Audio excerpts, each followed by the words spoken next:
পৃথিবীর মুসলমানের আল্লাহর বান্দারা, বিশ্বনবীর উম্মতেরা, আল্লাহর বান্দিরা, বিশ্বনবীর উম্মতেরা, তোমরা মনোযোগ দিয়ে শুনে রাখো। তোমরা যদি দুনিয়ার জমিনের মধ্যে দামি হইতে চাও, পরকালেও তোমরা যদি দামি হইতে চাও, তাহলে তোমরা কোরআন সুন্নাহর আদর্শ গ্রহণ করো, আল্লাহর রাসূলের বাণী তোমরা শ্রবণ করো। বিশ্বনবী বলতেছেন, ইন্নাল্লাহা লা ইয়ানজুরু ইলা সুওয়ারিকুম ওয়া আমওয়ালিকুম। আল্লাহ পাক রব্বুল আলামিন সম্মান দান করার জন্য চাই, দুনিয়াবি সম্মান হোক অথবা পরকালীন সম্মান হোক। কার আকার আকৃতি কেমন, কার চেহারা সুরত কেমন, কে কালা না ধলা, ফর্সা না শ্যামলা, কে কালটু না ধলটু, কে বাংলাদেশের মানুষ, কে আফ্রিকার মানুষ, নিগ্রো মানুষ, আমার আল্লাহ এদিকে লক্ষ্য করে না। কার সম্পদ কেমন, কার পাওয়ার, কার শক্তি কেমন, কে কোটিপতি, কে শিল্পপতি, কে গাড়ি বাড়ি সব কিছু সম্পদের মালিক, কে দিন মজুর, কে ঠেলা চালক, ভ্যান চালক, আমার আল্লাহ এগুলোর দিকে লক্ষ্য করে না। আল্লাহ পাক রব্বুল আলামিন দুইটা জিনিসকে লক্ষ্য করেন, দুইটা জিনিসের দিকে লক্ষ্য করেন। বান্দা বান্দীদেরকে সম্মানিত করার জন্য বিশ্বনবী জানায় গেলেন, ওয়ালাকিন ইয়ানজুরু ইলা কুলুবিকুম ওয়া আমালিকুম। জোরে বলেন আল্লাহু আকবার। আল্লাহর রাসূল বলেন, আল্লাহ তাআলা যে দুইটা জিনিসের দিকে লক্ষ্য করে, এর মধ্যে এক নাম্বার হলো তোমাদের কার অন্তর কেমন। আল্লাহর রাসূলের মহব্বত ভালোবাসা, কোরআনের মহব্বত ভালোবাসা কার অন্তরের মধ্যে কত বেশি, যার অন্তরে আল্লাহর রাসূলের ইসলামের মহব্বত যত বেশি, ওই মানুষটা আল্লাহ তাআলার দরবারে অতি প্রিয়। জোরে জোরে বলেন মারহাবা। এবং আল্লাহ আরেকটা জিনিসের দিকে লক্ষ্য করেন, তার নাম হলো আল্লাহর রাসূল বলেন, ওয়ালাকিন ইয়ানজুরু ইলা কুলুবিকুম ওয়া আমালিকুম। তোমাদের কার আমল কত সুন্দর, আল্লাহ তাআলা এইটা লক্ষ্য করেন। যার আমল যত বেশি সুন্দর হবে, চাই সে মানুষটা কালো হোক, আল্লাহ সবার আগে তাকে সম্মানিত করবেন। জোরে বলেন কথা ঠিক না বেঠে? আমার বন্ধুগণ, কালো মানুষও পৃথিবীর মধ্যে সম্মানিত, সম্মানজনক। যারা পৃথিবীর জমিনের মধ্যে ফর্সা সুন্দর সম্পদশালী মানুষদের আগে তারা জান্নাতের মধ্যে যাইতে পারে। ভাইজান, আপনাদেরকে একটা জ্বলন্ত প্রমাণ হিস্টোরি শোনায় যাই। আজকের দিনটি হলো আরবি চাঁদের হিসাব অনুযায়ী 26শে রজব দিবাগত 27তম রজনী। এই রজনীর মধ্যে আল্লাহ রাব্বুল আলামিন মহান সৃষ্টিকর্তা বিশ্বনবীকে আল্লাহ তাআলা নিজের দিদার আর সাক্ষাতে ধন্য করার জন্য আল্লাহ পাক রব্বুল আলামিন উম্মে হানি রাদিয়াল্লাহু তাআলা আনহার গৃহ থেকে মক্কার হেরেমের মধ্যে নিয়ে গেছেন। সেখান থেকে বাইতুল মুকাদ্দাসের পরে প্রথম আসমান, দ্বিতীয় আসমান, তৃতীয় আসমান, এভাবে নিতে নিতে সপ্তম আসমানে নিয়ে বাইতুল মামুরের পরে সিদরাতুল মুনতাহা পাড়ি দিয়ে আল্লাহ তাআলা আরশে মুআল্লা, আরশে আযীম পর্যন্ত আল্লাহ রাসূল ঘুরিয়ে আসছেন। জোরে জোরে বলেন কথা ঠিক না বেঠিক?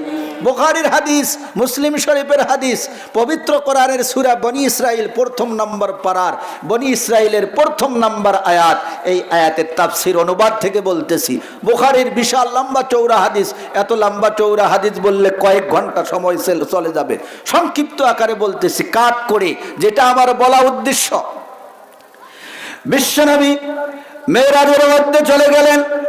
আল্লাহ তাআলা দিদার লাভ করার পরে আল্লাহর ফেরেশতা হযরতে জিবরাইল আলাইহিস সালাতু ওয়াস সালাম বিশ্বনবীকে নিয়ে জাহান্নাম পরিদর্শন করাইলেন। বিশ্বনবী জাহান্নাম পরিদর্শন করলেন। এরপরে ফেরেশতা নিয়ে গেলেন জান্নাত পরিদর্শন করার জন্য।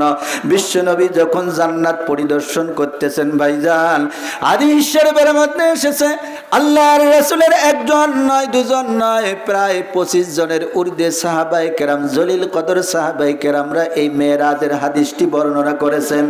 আল্লাহর ফেরেশতা পথ প্রদর্শন করার জন্য বিশ্বনবীর সামনে সামনে যায়। বিশ্বনবী জিবরাইল যেদিক দিয়ে দেখায় দেখায় নিয়ে যায়, আল্লাহর রাসূল পিছনে পিছনে জান্নাত দেখতেছে, জান্নাতে ঘোরাফেরা করতেছে। বিশ্বনবী জান্নাত ঘুরতে ঘুরতে এক পর্যায়ের মধ্যে গিয়ে দেখতে পাইলেন, বিশ্বনবী নিজের কানে শুনতে পাইতেছেন আমরা তো দুইজন এখানে, একজন হলো আল্লাহর দূত, আল্লাহর ফেরেশতা হযরতে জিবরাইল। জিবরাইলের পিছনে আমি আল্লাহর পয়গম্বর ইমামুল মুরসালিন সাইয়্যিদুল কাউনাইন খাতামুন নবিয়্যিন মুহাম্মাদুর রাসূলুল্লাহ। আমরা দুইজন এক ফেরেশতা, আর আমি একজন আল্লাহর পয়গম্বর। আমরা দুজন ছাড়া এখানে তৃতীয়জন মানুষ থাকার কথা না। জোরে বলেন কথা ঠিক না বেঠিক? কিন্তু আল্লাহর রাসূল তেনার সামনে জিবরাইলের সামনে আর একজনের পায়ের খরমের ঠক ঠক ঠক ঠক আওয়াজ শুনতেছে। জোরে জোরে বলেন সুবহানাল্লাহ। খরম আপনারা দেখছেন? মুরব্বীরা বলতে পারবে। খরম, পায়ের খরম দেখেন নাই? আল্লাহু আকবার। খরম এমনি কাঁচা রাস্তার মধ্যে হাঁটলে আওয়াজ হয়, আর যদি কেউ পাকা মসজিদের বারান্দার মধ্যে অথবা বাড়ির ফ্লোরের মধ্যে প্লাস্টারের মধ্যে হাঁটে, তা বাড়ির সবাই বুঝতে পারবে মুরব্বী বাড়ির মধ্যে আছে। জোরে বলেন কথা ঠিক না ঠিক? খরমের আওয়াজ দিয়েই বোঝা যায়। আল্লাহর রাসূল যখন খরমের আওয়াজ শুনলেন, শোনার পরে বড় উৎসাহ আগ্রহ নিয়ে জিবরাইলকে জিজ্ঞাসা করলেন, ভাই জিবরাইল, আমরা তো দুইজন সেই মক্কার জমিন থেকে এই উর্দু জগতে আসলাম, জাহান্নাম দেখলাম, জান্নাত দেখতেছি, আমরা দুইজন ছাড়া এখানে তো তৃতীয়জন কাউকে দেখতে পাই না, খরমের আওয়াজ কার শোনা যাইতেছে? হযরত জিবরাইল আলাইহিস সালাতু ওয়াস সালাম উত্তর দিয়ে বলে, ইয়া রাসূলুল্লাহ, উনি হলো আপনার মসজিদুল নববীর মুয়াজ্জিনুর রাসূল হযরত বেলাল হাবশী রাদিয়াল্লাহু তাআলা আনহু। উনি আপনার সাথে সাথে জান্নাতের মধ্যে আছে। জোরে জোরে বলেন সুবহানাল্লাহ। হযরত বেলাল রাদিয়াল্লাহু তাআলা আনহু কোন দেশের মানুষ ছিলেন আপনারা জানেন? জানেন? এক নাম্বার পরিচয় আফ্রিকা মহাদেশের মানুষ। কোন দেশের? আফ্রিকা মহাদেশের মানুষ। পৃথিবীর যারা টিভি দেখেন, বিভিন্ন বিশ্বের খবর রাখেন, পেপার পত্রিকা ঘাটাঘাটি করেন, পৃথিবীর সবচেয়ে সুন্দর মানুষ হলো আফ্রিকা মহাদেশের মানুষ, নাকি? সবচেয়ে কালো নিগ্রু কুশ্রী মানুষ হলো আফ্রিকা মহাদেশের মানুষ। জোরে জোরে বলেন কথা ঠিক না ঠিক? ওই দেশের কালোগুলি এমন কালো, বাপরে বাপ, ওটা হলো কান্তাই মার্কা কালা, ওটা হলো কাউয়ে কালা রং। ওইটাকে দেখলে বাংলাদেশের কোনো মানুষকে আর কালো মনে হবে না। জোরে বলেন কথা ঠিক না ঠিক? হযরত বেলাল হাবশী রাদিয়াল্লাহু তাআলা আনহু ওই সময়কার প্রাচীনতম হাবশা দেশের মানুষ। বর্তমান বিশ্ব মানচিত্রের মধ্যে দেখবেন ইথিওপিয়া নামক একটা রাষ্ট্র আছে লেখা, ইথিওপিয়া, বর্তমান আধুনিক নাম হলো ইথিওপিয়া। ওই দেশের নাগরিক ছিল। মানুষটা তো দেখতে কাউয়ে কালা, কান্তাই কালা, এর মতো কালা মনে হয় পৃথিবীতে আর নাই। মাঝে মধ্যে দাওয়াতে তাবলীগের এই সিল্লার মধ্যে সালের মধ্যে আসে কেনিয়ার মানুষ, দেখছেন না আপনারা? সুদানের মানুষ, ইরি বাপরে বাপ। অনেক জায়গায় দেখা যায় এগুলোর এই অবস্থা দেখে, চলাফেরা দেখে মসজিদ কমিটি করে তোমরা মসজিদে আসেন, একটু দূরে থাকেন। মানে চেহারা সাইজ গুলো দেখেই পছন্দ হয় না। জোরে বলেন কথা ঠিক না ঠিক? কেমন যাযাবরের মতো দেখা যায়। হযরতে বেলাল রাদিয়াল্লাহু তাআলা আনহু এমন একজন মানুষ ছিলেন, আবার তোতলায় তোতলায়। এক তো হলো নাক বোসা নিগ্রু, শরীরের রং কাউয়ে কালা, দেখতে বেসুন্দর কুশ্রী, আবার তোতলায় তোতলায় কথা বলতো। আল্লাহু আকবার। ইমান ভালো ছিল, অন্তরটা পরিষ্কার পরিচ্ছন্ন ছিল, আমল ভালো ছিল। আল্লাহ এমন ভাবে কবুল করছে, বেলাল হাবশী, তুমি পৃথিবীর সবচেয়ে কালো নিগ্রু কুশ্রী মানুষ হইতে পারো, কিন্তু সবার আগে তুমি জান্নাতে। জোরে জোরে বলেন সুবহানাল্লাহ। শুনতে চান হযরত বেলাল হাবশী রাদিয়াল্লাহু তাআলা আনহু কোন গুণে আল্লাহর রাসূলের সাথে সবে মেরাজ জান্নাতে গেলেন? আমরা শুনতে চাই। কারা কারা শুনতে চাই? একটু হাত তুলে দেখাই। নারায়ে তাকবীর, লিল্লাহি তাকবীর। আল্লাহ তাআলা তৌফিক দান করুক। ইনশাআল্লাহ দোয়া করে অল্প আলোচনা হবে, আমলের কথা হবে। সবাই ইনশাআল্লাহ আখিরি মোনাজাত পর্যন্ত থাকবো। আমার বন্ধুগণ, বিশ্বনবী যখন মেরাজ শেষ করে পৃথিবীর জমিনের মধ্যে আগমন করলেন, পরের দিন ফজরের নামাজের পরে বিশ্বনবী হযরত বেলাল হাবশী রাদিয়াল্লাহু তাআলা আনহু, কারণ ভাইজান আমাদের এলাকার মধ্যে দেখবেন মুসল্লিরা নামাজ যখন শেষ হয়ে যায়, মসজিদের সভাপতি সাহেব মনে হয় বেশিক্ষণ মসজিদের মধ্যে নামাজের পরে বসে থাকে নাকি? বেশিক্ষণ থাকে না, চলে যায়। সেক্রেটারি সাহেব বিদায় হয়ে চলে যায়, একে একে সমস্ত মুসল্লিরা মসজিদ থেকে চলে যায়। শেষ পর্যায়ে কিন্তু ভাইজান দুইজন মানুষ অবশিষ্ট থাকে, একজন হলো ইমাম সাহেব আর একজন হলো মুয়াজ্জিন। জোরে বলেন কথা ঠিক না বেঠিক? কারণ এমাত্র দেরি না করলে চাকরি থাকবে না। কি আসবে সবার আগে কিন্তু যাবে সবার পরে। আল্লাহু আকবার। এইজন্য আল্লাহর রাসূল ঘোষণা করছেন, আল মুয়াজ্জিনুনা আতওয়ালুন নাসি আনাকা ইয়াউমাল কিয়ামা। যারা পৃথিবীর জমিনের মধ্যে আযান দিবে দৈনন্দিন 5 বার মানুষদেরকে আহ্বান করবে, হাইয়া আলাস সালাহ হাইয়া আলাল ফালাহ, আসো নামাজের জন্য, আসো কল্যাণের জন্য। আল্লাহর রাসূল বলেন কাল কিয়ামতের দিন আল্লাহ তাআলা এদেরকে সর্বোচ্চ মর্যাদার অধিকারী বানাবেন। জোরে জোরে বলেন সুবহানাল্লাহ। আল্লাহর রাসূলের হাদিস মুসলমান শুনে রাখবেন। আল্লাহর রাসূল বলেন, মান আযানা সাবা সিনিন, যে ব্যক্তি আল্লাহর সন্তুষ্টি অর্জন করার জন্য 7 বছর আযান দিবে মানুষদেরকে, নামাজের জন্য কল্যাণের দিকে আহ্বান করবে, আল্লাহর রাসূল বলেন মৃত্যুবরণ করার সঙ্গে সঙ্গে জান্নাতের মধ্যে প্রবেশ করবে। জোরে জোরে বলেন সুবহানাল্লাহ। কি মুয়াজ্জিনদেরকে টিটকারি মারবেন? কোন চাকরি নেই, মুয়াজ্জিনি করি খায়। মুয়াজ্জিনের দাম আছে না নাই? এই জন্য সাবধান, সতর্ক মুসলমান, কোন মুয়াজ্জিনকে টিটকারি করবেন না, তিরস্কার করবেন না। হইতে পারে সে মুয়াজ্জিন দুনিয়ার মধ্যে আমাদের প্রচলিত সমাজের নিয়ম অনুযায়ী সে ছোট একটা পোস্টের মানুষ। কি বলেন, কথা ঠিক না বেঠিক? আমাদের চোখে আমরা দেখতেছি, কিন্তু আল্লাহ তাআলার দরবারে হইতে পারে এই সাধারণ মানুষটিকে আল্লাহ তাআলা বিশ্বনবীর মুয়াজ্জিনুর রাসূল হযরতে বেলাল হাবশির মতো মাকাম আর মর্যাদা দান করবেন। জোরে জোরে বলেন, কথা ঠিক না বেঠিক? আমার ভাইজান, সমস্ত মুসাল্লিরা সাহাবীরা বাড়ির মধ্যে চলে গেলেন। বিশ্বনবী তেনার সবচেয়ে বড় মুয়াজ্জিন হযরত বেলাল রাদিয়াল্লাহু তাআলা আনহুকে কাছে ডাক দিলেন, বেলাল তাআল, বেলাল আমার কাছে চলে আসো। হযরত বেলাল যখন কাছের মধ্যে চলে আসলেন, বেলাল তো ভয় পেয়ে গেলেন, না জানি কোন ধরনের গোস্তাকি করেছি, কোন ধরনের বেয়াদবি করেছি, আজকে শাসন করার জন্য আল্লাহর রাসূল আমাকে এত কাছের মধ্যে ডাকতেছেন।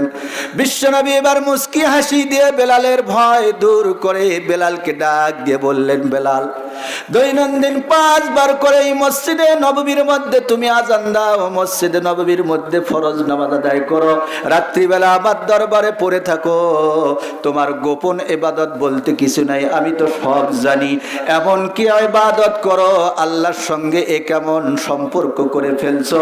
তোমাকে আমি আল্লাহর রাসূল যখন মেরাজে চলে গেলাম আল্লাহর দিদার করার জন্য, জান্নাত জাহান্নাম পরিদর্শন করার সময় জান্নাতের মধ্যে আমি একজনের খরমের পায়ের ঠক ঠক আওয়াজ শুনতে পাইলাম। জিবরাইলকে ডাক দিয়ে বললাম, ভাই জিবরাইল, ওই ব্যক্তির পরিচয় কি? আমরা দুজন ছাড়া যিনি আজকে জান্নাতের মধ্যে প্রবেশ করার অধিকার মর্যাদা লাভ করছে। আল্লাহর ফেরেশতা জিবরাইল উত্তর দিয়ে বললেন, তোমার পরিচয় দিয়ে জানাইলেন, ইয়া রাসূলুল্লাহ, ইয়া হাবিবাল্লাহ, ইনি হলেন আপনার মসজিদে নববীর মুয়াজ্জিন হযরত বেলাল হাবশী। জোরে জোরে বলেন সুবহানাল্লাহ। আমার ভাইজান, বিশ্বনবী হযরত বেলালকে ডাক দিয়ে বলেন, বেলাল খোদার কসম করে বলতেছি, খোদার দোহাই দিয়ে বলতেছি যে আল্লাহ তোমাকে এত বড় মাকাম, এত বড় মর্যাদা দিয়েছেন, কি তোমার ইবাদত গোপন রহস্য আল্লাহর সঙ্গে কি সম্পর্ক? তুমি একটু খুলে বলো, প্রকাশ করো। এবার হযরত বেলাল ডাক দিয়ে বলেন, ইয়া রাসূলুল্লাহ, ইয়া হাবিবাল্লাহ, আমার জীবনের যত আমল সব কিছু আপনার জানা আছে, তার মধ্যে 2টা আমল, এই 2টা আমি গোপনে গোপনে করি। আল্লাহর রাসূল বলেন, বেলাল কি আমল গোপনে করো যেটা আমিও জানতে পারলাম না?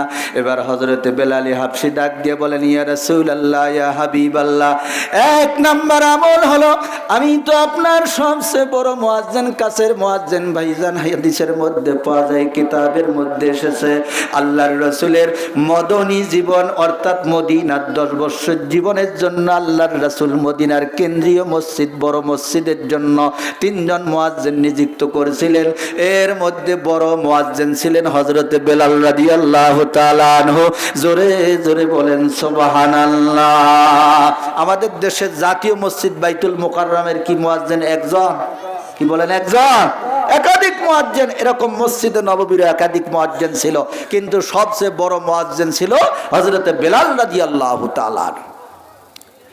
মুসলমান ভাইরা আমার, আল্লাহর বান্দা বেলাল বিশ্বনবীর সাহাবী বিশ্বনবীকে ডাক দিয়ে বলেন, ইয়া রাসূলুল্লাহ, ইয়া হাবিবাল্লাহ, যখনই আমি মসজিদের মধ্যে আযান দেওয়ার জন্য প্রবেশ করি, প্রবেশ করার সঙ্গে সঙ্গে আমি এটা মনে করি, এটা স্মরণ করতে থাকি, আল্লাহ তাআলা ইবাদতের উদ্দেশ্যেই যে আমাকে মসজিদের মধ্যে প্রবেশ করাইছেন, আমার জন্য আল্লাহ তাআলার কাছে পাওনা রয়েছে, আল্লাহ তাআলার অধিকার রয়েছে, আল্লাহকে সন্তুষ্ট করার জন্য আমি 2 রাকাত নামাজ আদায় করব, আর বিলম্ব না করে সঙ্গে সঙ্গে 2 রাকাত নামাজ আদায় করি আল্লাহকে সন্তুষ্ট করার জন্য।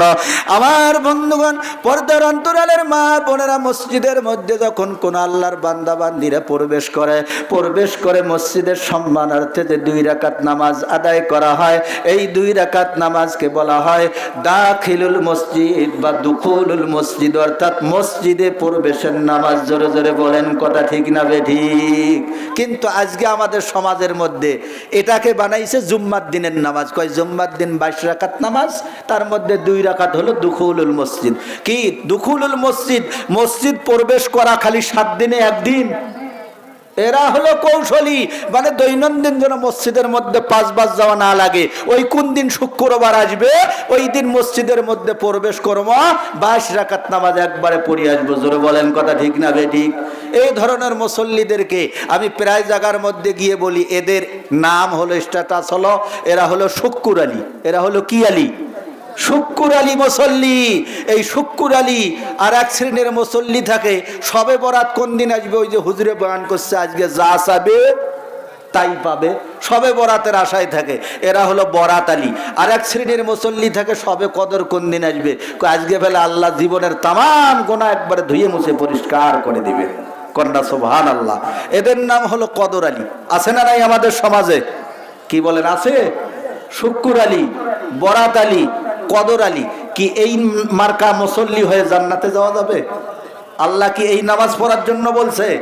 না দৈনন্দিন 5 ওয়াক্ত নামাজ ফরজ করেছেন আল্লাহ। আল্লাহু আকবার। হযরতে বেলাল বলতেছে, ইয়া রাসূলুল্লাহ, আমার 1 নাম্বার যে রহস্য আমলের গুণ, সেটা হলো মসজিদে যখনই প্রবেশ করি মসজিদের সম্মানার্থে 2 রাকাত নামাজ পড়ি। জোরে জোরে বলেন মারহাবা। আর একটা আমল আছে, শুনবেন তো ইনশাআল্লাহ। আমার ভাইরা, আল্লাহর রাসূল বলেন, বেলাল আর কি আমল, আর কি গোপন গুনাহ বলে রয়েছে? হযরত বেলাল হাবশী ডাক দিয়ে বলেন, ইয়া রাসূলুল্লাহ, ইয়া হাবিবাল্লাহ, আর একটা গোপন আমল রয়েছে।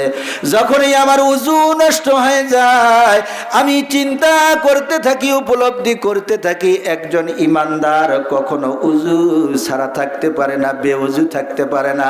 আমি সঙ্গে সঙ্গে ওযু করে নেই আল্লাহ পাক রব্বুল আলামিনের সন্তুষ্ট অর্জন করার জন্য, যে ওযু করলে গুনাহ মাফ হয়ে যায়, আল্লাহ তাআলা আমল নামার মধ্যে অসংখ্য সওয়াব দান করে। জোরে জোরে বলেন সুবহানাল্লাহ।